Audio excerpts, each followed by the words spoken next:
ఈ సమయంలో ప్రభా ఈ యొక్క తండ్రి మా దేశంలో మా యొక్క రాష్ట్రానికి మా దేశానికి మీరు ఇచ్చినటువంటి తండ్రి స్వాతంత్ర దినోత్సవం రిపబ్లిక్ డే కొరకు ప్రార్థిస్తున్నాం. నాయకులందరిని బట్టి వందనాలు. ప్రతి గ్రామంలో జరుగుతున్నటువంటి ఈ యొక్క గొప్ప సందడి వాతావరణాన్ని బట్టి మీకు వందనాలు. మా దేశం యొక్క జెండాను మీ నామహిమార్థమై వర్ధిల్ల చేయమని వేడుకుంటున్నాం. ఇదో ప్రభా ఈ స్థలమందు చేసిన ప్రార్థన మీద మీ కనుదృష్టి నిలపండి.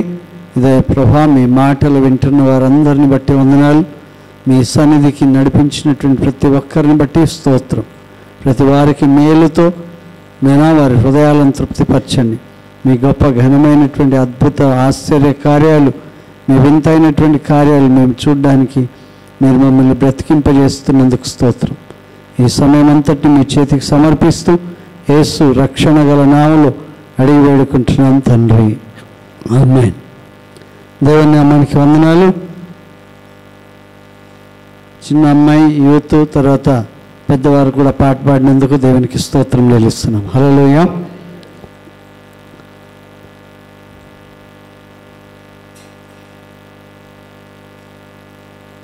రోమపత్రిక 8వ అధ్యాయం 17వ వచనం.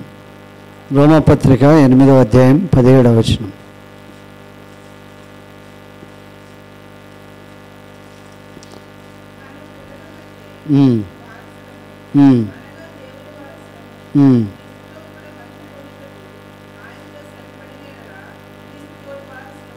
హల్లెలూయా.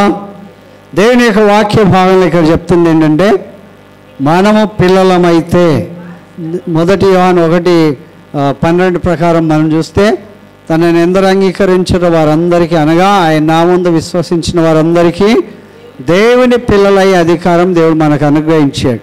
అయితే ఇక్కడికి వచ్చేసరికి మనం దేవుని పిల్లలం అనేటువంటి భావం ఇక్కడ దేవుని వాక్యంలో చూస్తున్నాం. మనం దేవుని పిల్లలమైతే మనం వారసులుగా కూడా ఉంటాం. తండ్రి తర్వాత స్థానం ఎవరు అనేటువంటి భాగం ఉంటుంది కదా.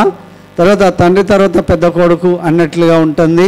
అట్లాగే రకరకాల వర్షన్లో చూస్తూ ఉంటాం. కనుక మనం పిల్లలమైతే వారసులైనాం. వారసులైతే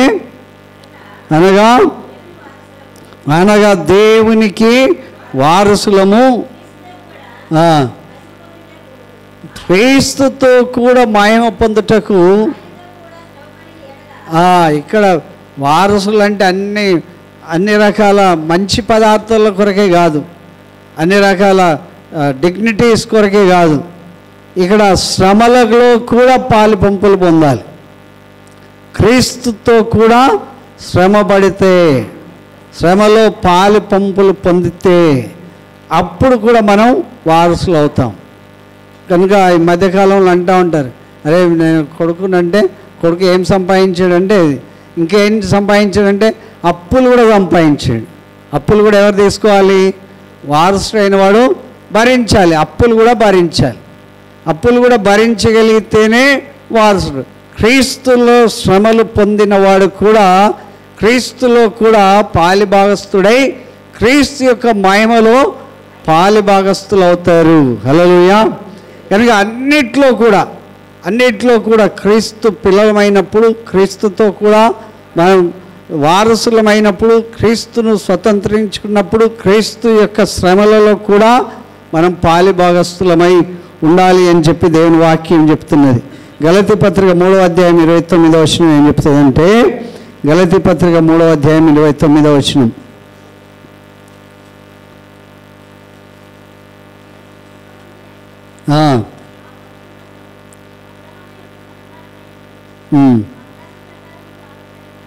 హల్లెలూయా. అబ్రహాము యొక్క సంతానం ప్రకారం క్రీస్తుతో కూడా వారసులై ఉన్నారు అని చెప్పి దేవుని వాక్యం చెప్తుంది. మీరు క్రీస్తు సంబంధులైతే ఆ పక్షమందు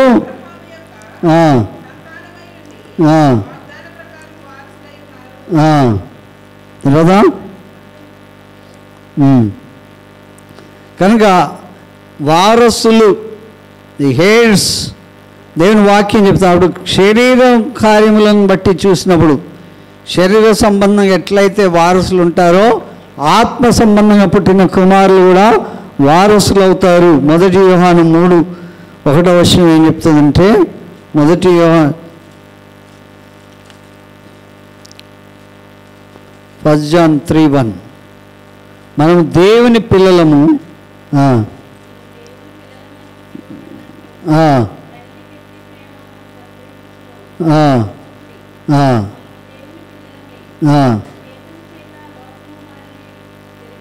హల్లెలూయా. మనం దేవుని పిల్లలం. మనల్ని ఎవరైనా చూస్తే వీళ్ళు చర్చి పోయేవాళ్ళు అంటే క్రిస్టియన్స్ అంటారు. క్రిస్టియన్స్ అంటే క్రీస్తును వెంబడించేవారు. కనుక ఇక్కడ దేవుని వాక్యం చెప్తుంది, మనం దేవుని పిల్లలమైతే పిలువబడినట్లు తండ్రి మనకెట్టి ప్రేమను అనుగ్రహించును చూడుడి. మనము దేవుని పిల్లలమే. ఈ హేతు చేత లోకము మనల్ని ఎరగదు. ఏలైనగా లోకము దేవుడిని ఎరగలేదు కనుక లోకములో ఉన్న వాళ్ళు కూడా మనల్ని సరిగా గుర్తించారు. మనం దేవుని పిల్లలు. మనం వింత చేష్టల్లాగా అనిపిస్తాయి. వాళ్ళ ప్రవర్తన వేరుగా అనిపిస్తుంది, మన ప్రవర్తన అంతా వేరుగా అనిపిస్తుంది. కనుక మన ప్రవర్తన వేరుగా అనిపించినప్పుడు వారు మనల్ని దేవుని పిల్లలని గుర్తించారు.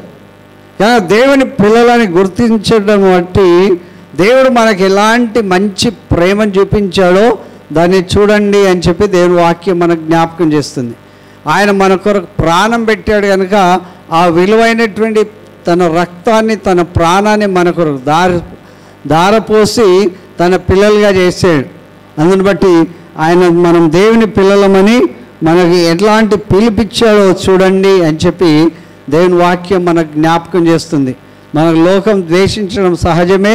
అయితే మనం లోకంలో ఉన్నటువంటి వ్యక్తుల్లా కాకుండా క్రీస్తు కొరకు ప్రత్యేకమైనటువంటి వ్యక్తులుగా ఉంటే, చాలాసార్లు పిల్లలు స్కూల్కి పోయినప్పుడు వాళ్ళకి ఒక పెద్ద ఒక ప్రశ్న, వాళ్ళు బొట్టు పెట్టుకున్నారు మనం ఎందుకు పెట్టుకోం, వాళ్ళు అది తింటున్నారు మనం ఎందుకు తినం, వాళ్ళు ఇలాంటి ఆటలు ఆడుతున్నారు మనం ఎందుకు ఆడం అనేటువంటి తల్లిదండ్రులకు కానీ టీచర్లు కానీ వాళ్ళు అడుగుతూ ఉంటారు. కనుక మేమెందుకు చేయం. కనుక మనం దేవుని పిల్లలం అనేటువంటిది మనం దృష్టి పెట్టుకోవాలి. ఎప్పుడు దేవుని పిల్లలైన వాళ్ళు, దేవుని ప్రేమించే వాళ్ళు ఈ లోక సంబంధమైన మర్యాదను అనుసరింపరు అనేటువంటి మాటలు దైవవాక్యంలో మనం చూస్తూ ఉన్నాం. దైవ వాక్యం చెప్తుంది. గలతీ పత్రిక 4:7 ఏం చెప్తుందంటే, గలతీలకు రాసిన పత్రిక 4:7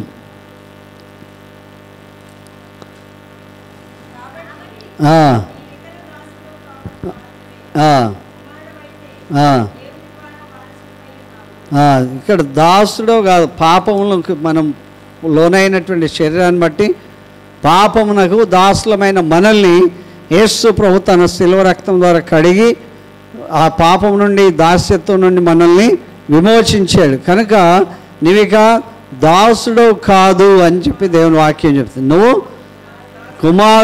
కుమారుడవే కాక స్వతంత్రుడు. కుమారుని ద్వారా అయితే దేవుని ద్వారా వారసుడం అంటే ఆయన ఆస్తిలో భాగం, ఆయన శ్రమల్లో భాగం, ఆయన పరలోక రాజ్యంలో కూడా భాగస్వాములుగా దేవుడు మనల్ని చేస్తున్నాడు అనేటువంటి భాగం ఇక్కడ దేవుని వాక్యం చెప్తుంది.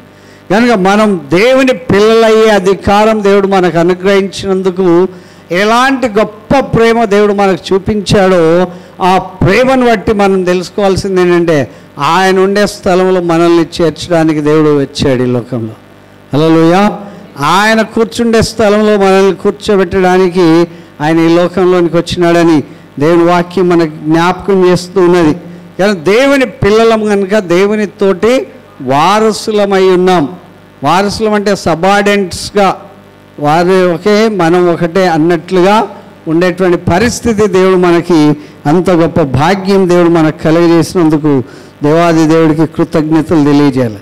ఇది ఎప్పుడు నిర్ణయించాడు అంటే, ఎఫెసీ పత్రిక 1:5 ఏం చెప్తుందంటే, ఇది ఎప్పుడు నిర్ణయం కలిగింది, ఎలాగ దేవుడు మనల్ని తన పిల్లలుగా చేశాడు, ఎప్పుడు చేశాడు అని అంటే,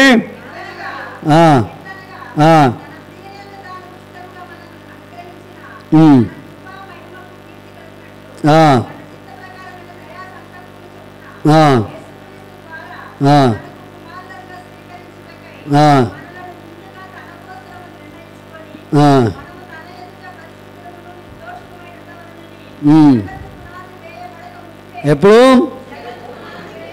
భూమికి పునాది వేయబడక మునిపే ప్రేమ చేత ఆయన క్రీస్తులో మనలను ఏర్పాటు చేసుకున్నాడు. హల్లెలూయా. ఈరోజు యాక్సిడెంట్గా వచ్చేసేమేమో అనుకుంటాం, లేకపోతే అనుకోకుండా వచ్చేమో అని అనుకుంటాం. దేవుడు చెప్తున్నాడు, మిమ్మల్ని దేవుడు ఎప్పుడు ఏర్పాటు చేసుకున్నాడు అంటే జగత్తుకు పునాది వేయబడక మునిపే ఆయన దయా సంకల్పం చొప్పున మనల్ని ఏర్పాటు చేసుకున్నాడు. మనం ఏర్పాటు చేసుకున్నది కాదు, యేసు ప్రభువును అంగీకరించడానికి మనం ఏర్పాటు చేసుకున్నది కాదు. ఆయన మనల్ని ముందుగా ప్రేమించాడు కనుక ముందుగా మనల్ని ఏర్పాటు చేసుకున్నాడు. ఆ విషయం గురించి పైకి స్టార్టింగ్ నుంచి చదవమ్మా మళ్ళీ.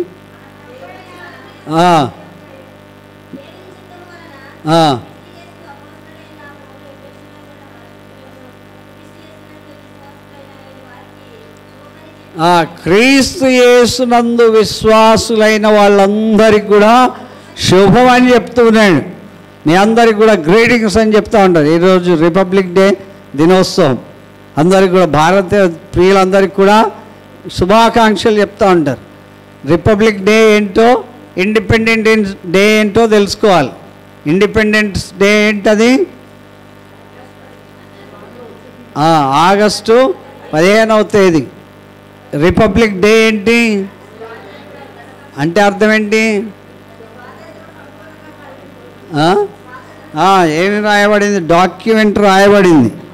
మనం ఎట్లా ఉండాలి, ఎలా జీవించాలి, ఎలా మన విధులేంటి, మన ఇళ్ళలేంటి, మన వనరులేంటి, మన వసతులేంటి అనేటువంటిది ఉన్నది. బంగ్లాదేశ్ మన పక్కనే ఉన్నా సరే ఒక అడుగు అటేస్తే వేయనియరు. తర్వాత వాళ్ళని ఒక అడిగితే పాకిస్తాన్ పక్కకు ఉన్నా సరే వేయనియరు. మనము ఎవరి పౌరులము? అలాగే దేవుని బిడ్డలకు కూడా దేవుడు శుభాకాంక్షలు చెప్తున్నాడు.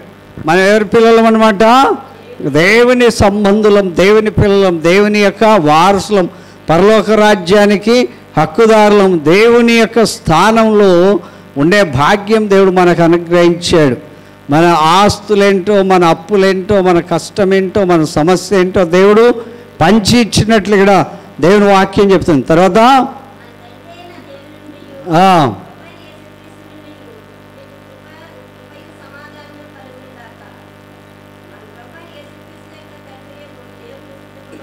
మన ప్రభు అయిన యేసుక్రీస్తు యొక్క తండ్రి అయిన దేవుడు స్తుతింపబడునుగాక.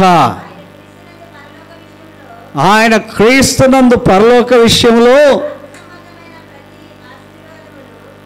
ఆత్మ సంబంధమైన ప్రతి విధమైన ఆశీర్వాదమును మనకు అనుగ్రహించాడు. ఏమిచ్చాడు అంటే ఆత్మ సంబంధమైన ప్రతి విధమైన ఆశీర్వాదం, ఆత్మ సంబంధమైన ప్రతి విధమైన దీవెన, ఆత్మ సంబంధమైన విషయాలన్నింటిలో దేవుడు మనకేమిచ్చాడు అనేటువంటిది మనం దాని మీద దృష్టి పెట్టుకోవాలి. మనం ఎప్పుడు శరీర సంబంధంగా ఆలోచిస్తాం, కానీ దేవుని ప్రజలు ఎలాగ ఆలోచించాలి? దేవుడు నాకు ఎలాంటి కృప చూపించాడు, ఎలాంటి దీవెనిచ్చాడు, ఎలాంటి సంపద ఇచ్చాడు, ఎలాంటి సంస్కృతి ఇచ్చాడు, ఎలాంటి భాష ఇచ్చాడు, ఎలాంటి భాగ్యం ఇచ్చాడు అనే విధానంలో మనం ఆలోచించాలి అని చెప్పి దేవుని వాక్యం చెప్తుంది. తర్వాత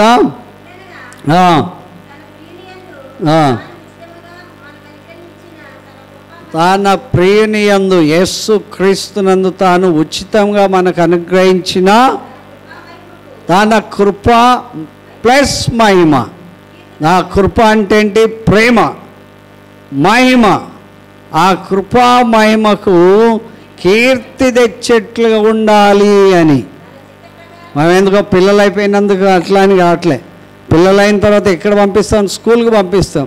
స్కూల్లో వాడు ఫస్ట్ క్లాస్లో ఫస్ట్ ర్యాంక్లో పాస్ అయినాడు అనుకో, అప్పుడు ఆయనకి ఏం అర్థం కాదు. అబ్బో నేను ఫస్ట్ ర్యాంక్లో ఫస్ట్ క్లాస్ అని అందరూ చప్పట్లు కొట్టి మంచి బట్టలు ఇచ్చి అన్నీ ఇచ్చి ఇది చేస్తే ఆయనకి ఎంకరేజ్ చేసినట్లుంటుంది. అట్లాగే 10th క్లాస్లో కూడా ఫస్ట్ క్లాస్లో తీసుకొచ్చాడు అనుకోండి కప్పు, అప్పుడు ఆయనకు అర్థమవుతుంది ఏంటి అని. కానీ నేనేం చేస్తున్నా, ఎలాంటి స్థితిలో ఉన్నా, నా స్థితి ఏంటి, నా స్థానం ఏంటి, దేవుడు నాకు ఎంత గొప్ప ఆధిక్యత ఇచ్చాడో, చూడండి అన్నట్లుగా ఆ యొక్క మెచ్యూరిటీ మైండ్గా ఉండాలి అని చెప్పి దేవుని వాక్యం మనకు జ్ఞాపకం చేస్తుంది. హల్లెలూయా. ఎలాంటి స్థానం ఇచ్చాడు? ఆయనతో కూడా ఉండడానికి, ఆయన వారసుగా ఉండడానికి, ఆయన కొరకు బ్రతకడానికి, ఆత్మీయ స్థితిలో ఎదుగుదలగా ఉండడానికి దేవుడు తన కుమారుని ద్వారా మనల్ని ప్రేమించి ఉచితంగా అనుగ్రహించిన తన కృపా మహిమకు కీర్తి కలిగేటట్లుగా తన చిత్తము ప్రకారం, ఆయన ఇష్ట ప్రకారం, మన ఇష్ట ప్రకారం కాదు, ఆయన ఇష్ట ప్రకారము దయా సంకల్పము చొప్పున యేసుక్రీస్తు ద్వారా మనల్ని కుమారులుగా స్వీకరించడానికి, మనం యూదులం కాదు కనుక, ఇశ్రాయేలం కాదు కనుక, మనల్ని కూడా తన కుమారుడిగా స్వీకరించడానికి మనల్ని ముందుగా ఎరిగాడు, ముందుగా తెలుసుకున్నాడు. హల్లెలూయా. ముందుగా తెలుసుకున్నాడు. ముందుగా తెలుసుకుని ఆయన ప్రేమను మన కొరకు చూపిస్తున్నాడు, ఆయన కృపను మన కొరకు చూపిస్తున్నాడు, ఆయన తలంపులు మన కొరకు చూపిస్తున్నాడు. మనం ఆయన పిల్లలం అనేటువంటిది. హల్లెలూయా. తర్వాత ఎట్లుండాలంట? దేవుని పిల్లలు ఎట్లుండాలి? పరిశుద్ధులు. పరిశుద్ధులు మొట్టమొదటి ఎట్లుండాలి? పరిశుద్ధులు అంటే ఇట్లా తెల్లబట్టలు వేసుకొని కాదు ఉండమని. ఎక్కడో మైండ్లో, హృదయంలో, తలంపులు అన్ని చోట్ల ఎట్లా ఉండాలి? భాషలో, ఉచ్చారణలో, ప్రేమలో అన్నిట్లో కూడా పరిశుద్ధత, పరిశుద్ధులుగా ఉండాలి. తర్వాత నిర్దోషము, ఏ దోషము లేనటువంటి వ్యక్తులుగా ఉండాలని, అట్లుండాలని భూమి పుట్టక మునుపు, జగత్తు పునాది అంటే ఏంటి? భూమి పుట్టక మునిపే ప్రేమ చేత మనల్ని, క్రీస్తులో మనల్ని ఏర్పాటు చేసుకున్నాడు. హల్లెలూయా. పిల్లలు లేకపోతే ఒకరు పిల్లల్ని తెచ్చుకున్నట్లు కాదు, ఆయన తన రక్తం ఇచ్చి క్రీస్తులో ముందే మనల్ని ఏర్పాటు చేసుకున్నాడు. ఈ ధ్యాస ఎవరికైతే ఉంటుందో, నేను క్రీస్తు కొరకు బ్రతకాలి అనే ధ్యాస ఉంటే క్రీస్తుకు గౌరవం తీసుకురావాలి, క్రీస్తుకు ప్రతిష్ట తీసుకురావాలి, క్రీస్తు నామము ఘనపరచాలి. నేను దేవుని బిడ్డను కనుక దేవుని కుమారుడుగా ఉండాలి అనేటువంటి తాపత్రయము మనలో కలగాలి. హల్లెలూయా. ఒకసారి అంటారు, వాళ్ళ కడుపున చెడబుట్టావంటారు కదా. వాళ్ళ కడుపున చెడబుట్టావంటే ఏమన్నట్టు? వాళ్ళు ఎంతో మంచివాళ్ళు, మీరు ఇట్లా అని అంటారు. హిందీలో సామెత అంటారు, బాప్ అచ్చా హై బేటా లుచ్చా హై అంటారు. బాప్ అచ్చా హై బేటా క్యా హో గయా కనుక ఒక్కోసారి బేటా అచ్చా హై బాప్ లుచ్చా హై అంటారు. కనుక ఒక్కొక్కసారి దేవుని యొక్క వాక్య భావం మనకు చెప్తుంది ఏంటంటే, దేవుని కీర్తికి భంగం కలగకుండా ఉండాలి, దేవుని యొక్క పిలుపుకు తగినట్లుగా ఉండాలి, దేవుని కుమారుడుగా ఉండే భాగ్యము దేవుడు మనకు అనుగ్రహించాడు. హల్లెలూయా. కనుక ఎట్టి భాగ్యం దేవుడు మనకిచ్చాడో చూడండి అని చెప్పి దేవుని వాక్యం మనకు జ్ఞాపకం చేస్తుంది. మనం యూదులం కాకపోయినా, ఇశ్రాయేలం కాకపోయినా ఆయన మనల్ని ఏర్పాటు చేసుకున్నాడు. ఆ జగత్తు పునాది పుట్టక మునిపే ఏర్పాటు చేసుకున్నాడు అని చెప్పి దేవుని వాక్యం మనకి జ్ఞాపకం చేస్తుంది. ప్రియులారా, దేవుని వాక్యంలో యోహాను సువార్త 17:24లో దేవుని వాక్యం చెప్తుంది.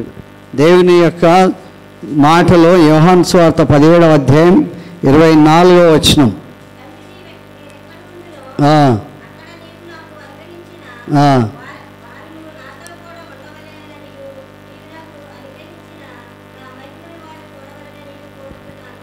యేసు ప్రభు యొక్క ఆఖరి ప్రార్థనలో ఏదొక ప్రార్థన, నేను ప్రేమించిన వాళ్ళు, నేను రక్తం కార్చిన వాళ్ళు, నేను రక్తం కార్చి కొన్నటువంటి సంపాద్యమైనటువంటి ప్రియులంతా కూడా నేను ఎక్కడుండాలో అక్కడ ఉండాలి. కనుక నాకు అనుగ్రహించిన వారందరినీ నాతో కూడా ఉండవాలని నీవు నాకు అనుగ్రహించిన నా మహిమ వాళ్ళు చూడాలి అని నేను కోరుచున్నాను. హల్లెలూయా. కనుక దేవుని యొక్క మహిమ మనం చూడాలి.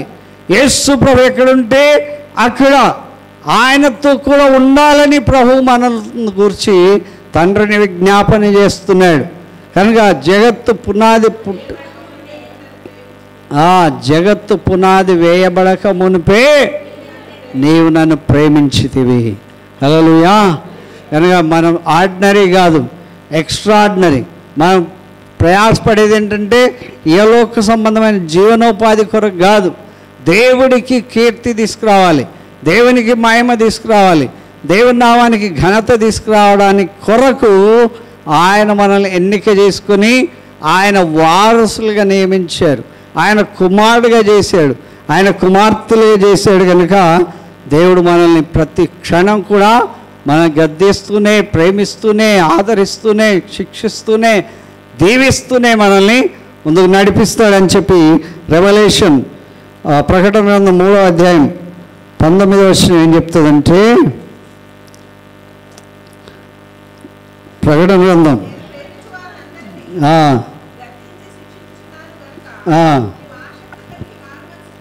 హల్లెలూయా. దేవుడు చెప్తున్నాడు, పిల్లలందరినీ తండ్రులు ఎప్పుడైనా మందలిస్తారా లేదా? తల్లులు ఎప్పుడైనా మందలిస్తారా లేదా? మందలిస్తారు కదా. కొందరు వారి వారి స్టైల్లో మందలిస్తారు కదా, వారి వారి స్టైల్ ఉంటుంది కదా, ఆ విధానంలో. కనుక దేవుడు చెప్తున్నటువంటి మాట ఏంటంటే, నేను ప్రేమించే వాళ్ళందరినీ గద్దించి శిక్షించుచున్నాను. గద్దించి శిక్షించడం అంటే తరబేదు చేస్తున్నాను. కనుక నీవు ఆసక్తి కలిగి మారు మనసు పొందాలి. హల్లెలూయా. ఏం పొందాలి? మారు మనసు. ఆ పిల్లోడు రాళ్ళు తింటున్నాడు, మట్టి తింటున్నాడు అంటే తెల్లకుండా తింటుంటే కూడా మనం ఏం చేస్తాం? చాలా క్రమశిక్షణ పెట్టడానికి ఆయన ఎన్నో రీతులుగా నివారిస్తూ ఉంటాం, వార్నింగ్ ఇస్తాం, కొట్టి చెప్తాం, రకంగా చెప్తాం. కనుక దేవుడు చెప్తున్నాడు, మనం దేవుని పిల్లలుగా ఉన్నాం కనుక ఆయన మనల్ని ప్రేమిస్తున్నాడు కనుక గద్దించుచునే శిక్షిస్తున్నాడు. ఏం చేయాలి?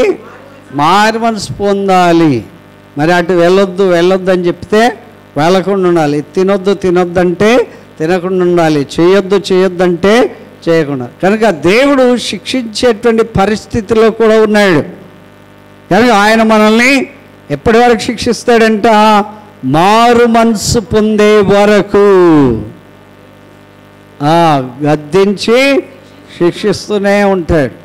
మారు మనసు, ఆ మాట మాన్పేసే వరకు, ఆ చెడు మాటలు మాన్పేసే వరకు, ఆ చెడు క్రియలు మాన్పేసే వరకు, ఆ యొక్క దేవునికి వ్యతిరేకమైనవి మాన్పివేసే వరకు ఆయన మనల్ని శిక్షిస్తూనే, గద్దిస్తూనే, ప్రేమిస్తూ ఉంటాడని చెప్పి దేవుని వాక్యం మనకు జ్ఞాపకం చేస్తుంది. పిల్లారా, దేవుని వాక్యం మనకు హెబ్రీ పత్రిక 12వ అధ్యాయం 5వ వచనం ఏం చెప్తుందంటే, హెబ్రీయులకు రాసిన పత్రిక 12వ అధ్యాయం 5వ వచనం.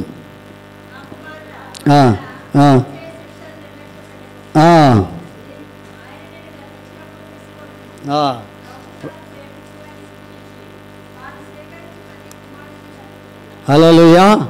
కానీ చాలాసార్లు సాక్ష్యాలు మనం వింటూ ఉంటాం. సాక్ష్యాలు ఎప్పుడు వింటాం? నేను హాస్పిటల్ ఇట్లుంటే దేవుడు నన్ను ఇలా మాట్లాడాడు, ముట్టాడని. నేను ఒకసారి యాక్సిడెంట్ ప్రమాదం అవుతుంటే దేవుడు నన్ను అలా తప్పించాడని. కనుక దేవుడు తనను ప్రేమించేవాడిని గద్దిస్తూ ఉంటా. ప్రభు చేయి శిక్షను తృణీకరించవద్దు. ఆయన నిన్ను గద్దించినప్పుడు విసుక్కోవద్దు. హల్లెలూయా. ఆయనను ప్రేమించే వాళ్ళని శిక్షించి తాను స్వీకరించే ప్రతి కుమారుని అంటే. కానీ దేవుని వాక్యం చెప్తుంది, బెత్తం వాడని తండ్రి తన కుమారునికి విరోధి. బెత్తం వాడని తండ్రి ఎవరైతే ఉంటారో తన కుమారునికి విరోధి. అప్పుడే శిక్షిస్తే ఆ వెంటనే మానేస్తాడు. తర్వాత పర్వాలేదులే అనుకుంటుంటే అది చాలా కాలం వరకు ఆ శిక్ష నుంచి తొలగిపోడు. కానీ దేవుని వాక్యం చెప్తుంది, ఆయన ప్రభు చేసే శిక్షను మనము తృణీకరించకుండా జాగ్రత్తగా చూసుకోవాలి. నేను ఈ తప్పు చేశాను కనుక దేవుడు శిక్ష ఇచ్చాడు, నేను ఇది చేశాను కనుక దేవుడు ఇది. ఆ వెంటనే కన్విన్స్డ్ కావాలి, ఒప్పింపబడాలి. ఎప్పుడైతే ఒప్పింపబడతామో అప్పుడు దేవుని సన్నిధి మనం అనుభవిస్తాం. హల్లెలూయా. దేవుని యొక్క సన్నిధిలో మనకు నిత్య సుఖములు గలవు. దేవుని సన్నిధిలో మనకు శిక్ష కూడా ఉన్నది. దేవుని సన్నిధిలో తరబేది ఉన్నది. మనం చెడు పనులు మానేసే వరకు దేవుడు మనల్ని శిక్షిస్తూనే ఉంటాడు అనేటువంటి భావం కూడా దేవుని వాక్యం మనకు జ్ఞాపకం చేస్తుంది.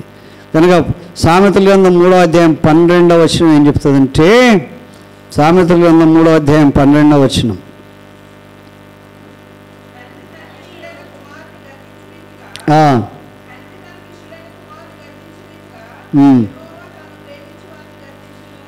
తండ్రి తనకిష్టుడైన కుమారుని గద్దించు రీతిగా. ఇద్దరు పిల్లలు పరిగెత్తుతున్నారు, ఒకడు మనోడు, ఇంకోడు వేరేవాడు. వాడు కింద పడతాడని తెలిసి మనం ఏం చేస్తాం, మన పిల్లోని తీసుకొచ్చి వాడు ఎంత కూర్చోకపోతే ఒకటేసి కూర్చోబెడతాం. అవతల పిల్లోని అలా చేస్తామా? ఎందుకు గద్దిస్తున్నాం? అయినాను మన పిల్లవాడని గద్దిస్తున్నాం. తండ్రి తనకిష్టుడైన వాడిని గద్దించినట్లుగా ఆయన కూడా ఎవరిని ప్రేమించేవాడిని గద్దిస్తాడు. హల్లెలూయా. దేవుని ప్రేమ అంటే అంత సాఫీగా ఉంటుందని అనుకోకూడదు. మన తప్పులన్నిటి నుంచి మళ్ళించడానికి దేవుడు గద్దిస్తాడు. హల్లెలూయా. కానీ తప్పిపోయిన కుమారుడు ఆ పందుల పొట్టు తినే వరకు తీసుకెళ్ళాడు, ఆ పందులతో సహవాసం చేసే వరకు తీసుకెళ్ళాడు. కనుక ఆ పొట్టు తిందామనేసరికి అక్కడ కూడా దొరకనీయకుండా చేశాడు. హల్లెలూయా. అప్పుడు ఆయనకు ఎవరు జ్ఞాపకం వచ్చారు? నా తండ్రి ఇంట అనేక మందికి చాలినంత ఆహారం ఉన్నది. కనుక అట్ లాస్ట్ స్టేజ్ వరకు కూడా వెళ్ళాడు. అక్కడ నుండి మళ్ళీ మలుపు తిప్పాడు. హల్లెలూయా. కనుక మనం పశ్చాత్తాపతులమయ్యే వరకు, మనల్ని మనం దేవుడి దగ్గర ఒప్పందం చేసుకునే వరకు, మళ్ళీ మన పాపాలు ఒప్పుకునే వరకు దేవుడు ఆఖరి స్థితి వరకు తీసుకెళ్తాడు. హల్లెలూయా.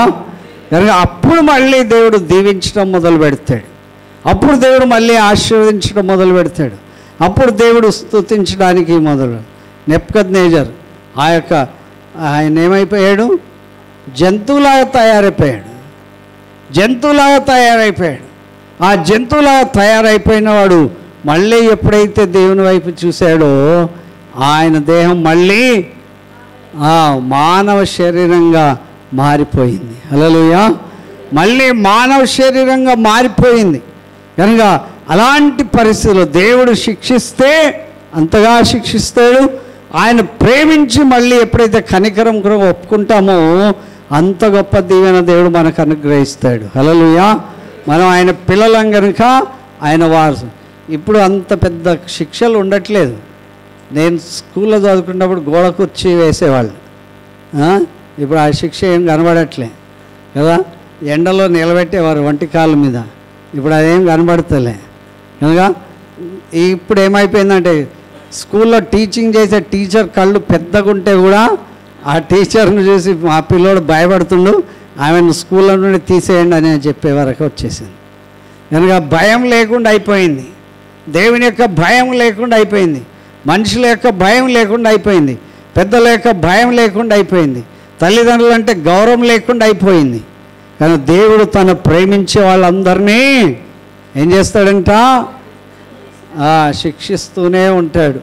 ఎప్పటి వరకు శిక్షిస్తాడు? మారు మనసు కలిగే వరకు శిక్షిస్తాడు. హల్లెలూయా. కొంతమందిని మనం ఇంట్లో పెట్టి బంధించి శిక్షిస్తాం. ఎవరికి మూడో కంటికి తెలియకుండేటువంటి పరిస్థితిలో ఉండే ఎక్స్ట్రాడినరీగా టాప్ లెవెల్లో మనకు కనుక అది వినబడితే కనుక, కనబడితే కనుక దేవుని యొక్క సన్నిధిలో ఆయన మనల్ని ప్రేమిస్తున్నాడు. హల్లెలూయా. ఎప్పుడు ప్రేమించాడు? జగత్తు ఉత్పత్తి కాకమునుపే ఆయన మనల్ని ప్రేమించాడు. తన తోటి వారసులుగా చేశాడు. తన కుమార్తెలుగా చేశాడు. ఆ కుమార్తెలు ఏం తీసుకురావాలి? దేవుడికి కీర్తి ప్రతిష్టతలు తీసుకురావాలి, ఘనత తీసుకురావాలని చెప్పాడు. అలా లేని పక్షంలో ఆయన ఈ రకమైనటువంటి దండను కూడా విధిస్తాడని దేవుని వాక్యం మనకి జ్ఞాపకం చేస్తుంది ప్రియులారా. దేవుని వాక్యం మనకు చెప్తుంది. 1 పేతురు 5:6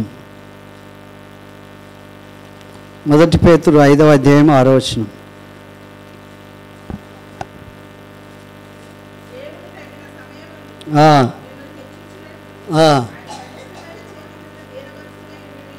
దేవుడు ఎప్పుడు ఎవరిని ఎలా ఎత్తుతాడో తెలియదు. ఆయన తగిన సమయం ఉంది, ద అప్రోప్రియేట్ టైం, అనగా ఇన్ హిజ్ ఓన్ టైం, తన సమయంలో ఆయన హెచ్చిస్తాడు. హల్లెలూయా. ఆయన తన సమయంలో మనల్ని హెచ్చించేటట్లుగా ఆయన బలిష్టమైన చేతి కింద దీన మనస్కులై ఉండాలి. ఆయన బలిష్టమైన చేతి కింద ఏ సమయంలో హెచ్చిస్తాడో, ఏ సమయంలో పిలుస్తాడో, ఏ సమయంలో మనల్ని ఆయన ఆశీర్వదిస్తాడో తెలియదు కనుక ఆ సమయం కొరకు వేచి చూడాలి. తగిన సమయమందు హెచ్చించినట్లు ఆయన బలమైన చేతి కింద దీన మనస్కులై ఉండుడి. దేవుని దగ్గర గర్వము, డాంబికాలు ఏవి పనికిరావు. దేవుడి దగ్గర ఏది కూడా మనకున్నటువంటి గర్వం ఏది కూడా ఆయన దగ్గర పనికిరాదు. ఆయన దగ్గర ఎవరిని చూస్తాడు? దీన మనస్సు అయినటువంటి వ్యక్తులను చూస్తాడు, దీనులను చూస్తాడు. ఆయన దీనులకు అండ కనుక ఆ దీన మనస్సు కలిగి ఉంటారో వారి మీద ప్రత్యేకంగా దృష్టి పెట్టి ఉన్నాడు. హల్లెలూయా, హల్లెలూయా. కనుక మనం ఎవరమన్నమాట? ఈరోజు సబ్జెక్ట్ ఏంటి? మనం దేవుని యొక్క పిల్లలం, దేవుని వారసులం, అనగా ఆయన సమానమైన సంపూర్ణత కొరకు బ్రతకడానికి దేవుడు మనల్ని ఎన్నిక చేసుకున్నాడు. హల్లెలూయా. ఆయన పేరుకి ఏం తీసుకురావాలి? ఘనత, కీర్తి, ప్రతిష్టత తీసుకొని రావాలి. మన పేరుని బట్టి కాదు, ఆయన పేరుని బట్టి. వీరెవరంటే క్రిస్టియన్స్ అన్నట్లు ఉండాలి. క్రిస్టియన్స్ అంటే దేవుడి కొరకు బ్రతికేవారు, నమ్రత ఉండేవారు, విధేయతతో ఉండేవారు, డిసిప్లైన్గా ఉండేవాళ్ళు అనేటువంటి భావం అవతల వ్యక్తికి అర్థమయ్యేటట్లుగా ఉండాలి అని చెప్పి దేవుని వాక్యం మనకు జ్ఞాపకం చేస్తుంది. ప్రియులారా, దేవుని సన్నిధిలో మన జీవితాలను ప్రభుకి సమర్పించుకోవాలి. కనుక దేవుని వాక్యం మనకు చెప్తుంది ఏంటంటే, మలాకి గ్రంథం 3:33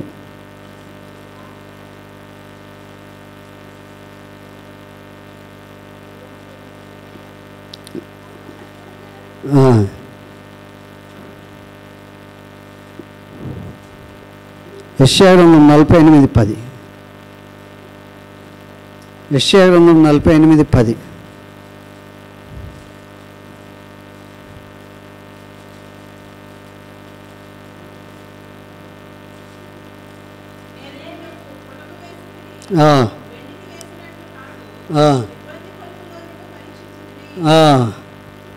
ఇబ్బంది కొలిమిలో నేను నిన్ను బంగారం వెండి 2 తీసుకుపోయి అవసలోడికి ఇస్తే ఎందులో వేస్తాడు? ఆయన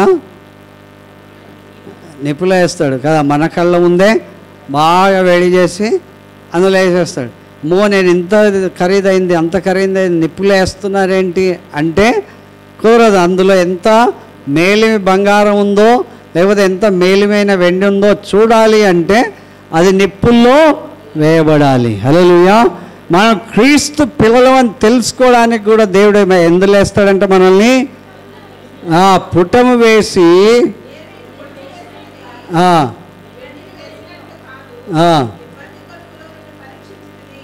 ఇబ్బంది కొలమిలో నుండి నిన్ను పరీక్షించి తిని. హల్లెలూయా. వెండిని వేసినట్లు కాదు, ఇబ్బంది కొలమిలో నుండి పరిస్థితి. ఒక్కోసారి చెప్తా ఉంటారు బట్టతలోడి మీద తాటిపండు పడ్డట్టు అని కదా. అవి వెంటనే దెబ్బలు. అప్పుడప్పుడు నేను స్కూల్లో పరిగెడుతున్నప్పుడు ముఖాలకి వెంట దెబ్బలు తగిలేవి. ఆ పడిన చోటనే పడేది, రక్తం గారిన చోటే గారేది. నొప్పి, చెప్పలేనంత నొప్పి. కనుక దేవుని వాక్యం చెప్తుంది, వెంటనే శ్రమలు వచ్చేటప్పుడు మనం అనుకోవాలి ఏంటంటే దేవుడు నన్ను ఎక్కడేశాడు? ఇబ్బంది కొలిమిలో నన్ను పరీక్షిస్తున్నాడు అని చెప్పాలి. అలాంటి అప్పుడు అవి ఓర్చుకోగలిగితే దేవుడు మనకిచ్చేటువంటి గొప్ప ఆధిక్యతను దేవుడు మనకి జ్ఞాపకం చేస్తున్నాడు. ప్రకటన గ్రంథం 7వ అధ్యాయంలో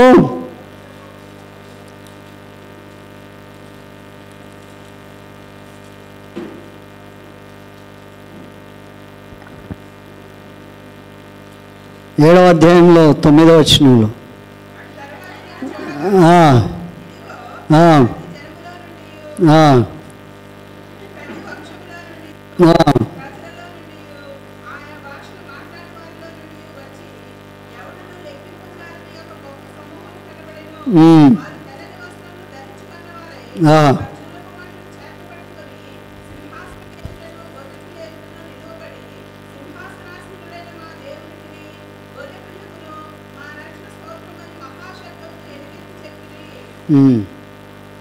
కదా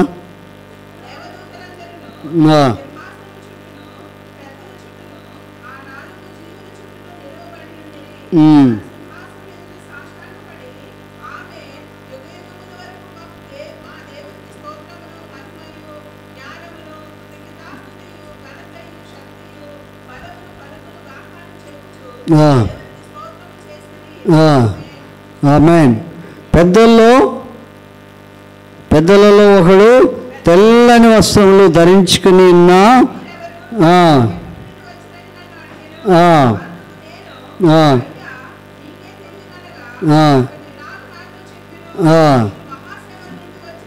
ఎక్కడి నుండి వచ్చారంట?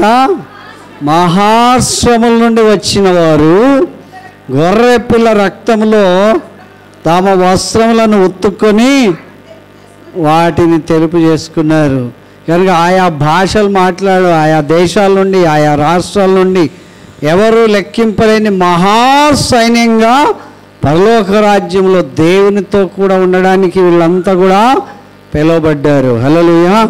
కనుక ఈ లోకంలో శ్రమలు, కష్టాలు, సమస్యలు, వేదనలు, బాధలు ఇవన్నిటిలో నుండి దేవుడు తప్పించి ఈ ఇబ్బంది కొలిమిలో నుండి తీసుకొచ్చి మనల్ని మంచిగా వెల్ డ్రెస్డ్గా చేసి ఆయన కొరకు పరలోకములు ఉన్న పెద్దలకు కూడా తెలియదంట ఎక్కడి నుండి వచ్చారు వీరు అంటే అక్కడ ఉన్నటువంటి వ్యక్తి, అయ్యా నీకే తెలుసు అంటే ఆయన చెప్తున్నాడు ఏంటి? వీరు మహాశ్రమల నుండి వచ్చినవారు గొర్రె పిల్ల రక్తంలో తమ వస్త్రములను ఉతుక్కొని వారిని తెలుపు చేసుకున్నవారు. హల్లెలూయా. కనుక దేవుని పిల్లలకు దేవుడు అధికారం ఇస్తాడు, దేవుని పిల్లలకు దేవుడు క్రమశిక్షణ నేర్పిస్తాడు, దేవుని పిల్లలు ఆయన పేరును ఘనపరచడానికి పిలుస్తాడు, దేవుని పిల్లలు ఉన్నతంగా బ్రతకడానికి నేర్పిస్తాడు, దేవుని పిల్లలు పాపం నుండి దూరంగా ఉండడానికి నేర్పిస్తాడు, దేవుని పిల్లల్ని శిక్షించి ఆయన తన క్రమశిక్షణలో వర్ధిల్లేటట్లు చూస్తాడు. దేవుని పిల్లలకు శ్రమలు వచ్చినా వాటిని మహానందంగా తీసుకుంటే పరలోక రాజ్యంలో మనకి చోటు అనేటువంటిది లభిస్తుంది. హల్లెలూయా. కనుక పరలోకంలో ఉన్న పెద్దలకు కూడా తెలియనంతగా దేవుడు ఆ సస్పెన్స్గా, థ్రిల్లింగ్గా ఆయనతో కూడా ఉండే భాగ్యం దేవుడు మనకు అనుగ్రహిస్తున్నాడు. హల్లెలూయా. హల్లెలూయా. ఈ కొంచెం రోజులు మనం శ్రమలు ఓర్చుకోగలిగితే, ఈ కొంచెం కాలం కష్టం ఓర్చుకోగలిగితే, ఈ కొంచెం కాలం ఓర్చుకోగలిగితే రాబోయే కాలం అంతా కూడా 1000 ఏండ్లు కూడా ఏ యుగములకు కూడా అక్కడ దేవుని సన్నిధిలో కూర్చుండే భాగ్యం దేవుడు మనకు అనుగ్రహిస్తాడు. హల్లెలూయా. మనం ఎవరము? దేవుని వారసులమే కాక దేవుని పిల్లలం. దేవుని పిల్లలైన మనకు ఆయన వారసత్వం ఇచ్చి ఆయన సంపాద్యం అంతా కూడా మనకు అనుగ్రహించినందుకు దేవాది దేవుడికి కృతజ్ఞతలు చెప్పాలి. దేవునికి స్తోత్రం. హల్లెలూయా. పరిశుద్ధుడా, నమ్మకమైన దేవా, మీకు స్తోత్రం. ఈ సమయంలో ఈ దినాన్ని బట్టి మీకు వందనాలు ప్రభా. మేము మా యొక్క ఏ రకంగా కూడా మేము తండ్రి హక్కుదారులం కాకపోయినా, యోగ్యులం కాకపోయినా, ఎన్నికలేని వారం కాకపోయినా, అయ్యా మిమ్మల్ని మేము అంతగా ప్రేమించకపోయినా మీరు మమ్మల్ని ప్రేమిస్తూనే ఉన్నారు.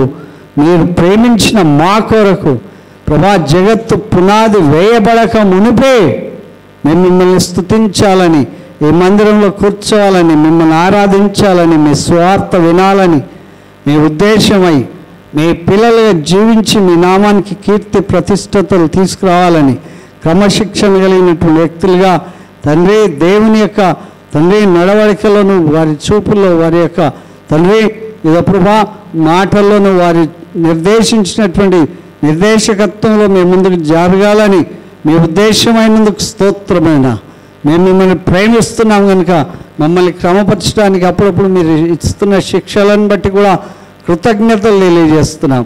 అయ్యా మేము మీతో ఉండాలని మీ మహిమ చూడాలని మీరు మిమ్మల్ని కోరుకుంటున్నందుకు స్తోత్రం. ఈ దినం ప్రభా ఈ రీతిగా మాకు కలిగిన శ్రమలన్నీ కూడా ఎన్నదగినవి కాకపోయినప్పటికీ నాయన మీరు మా శ్రమల్లో మాకు తోడుగా ఉండి మమ్మల్ని అన్ని విషయాల్లో పుటము వేసినటువంటి రీతిలో మేము వెళ్తున్నప్పటికీ కూడా మీరు మమ్మల్ని కాపాడి కనికరించి నిలిచే గొప్ప ఆధిక్యతలన్నిటి కొరకు కృతజ్ఞతలు తెలియజేస్తూ దీవించమని యేసు రక్షణ గల నామములో అడుగుచున్నాం తండ్రి. ఆమేన్.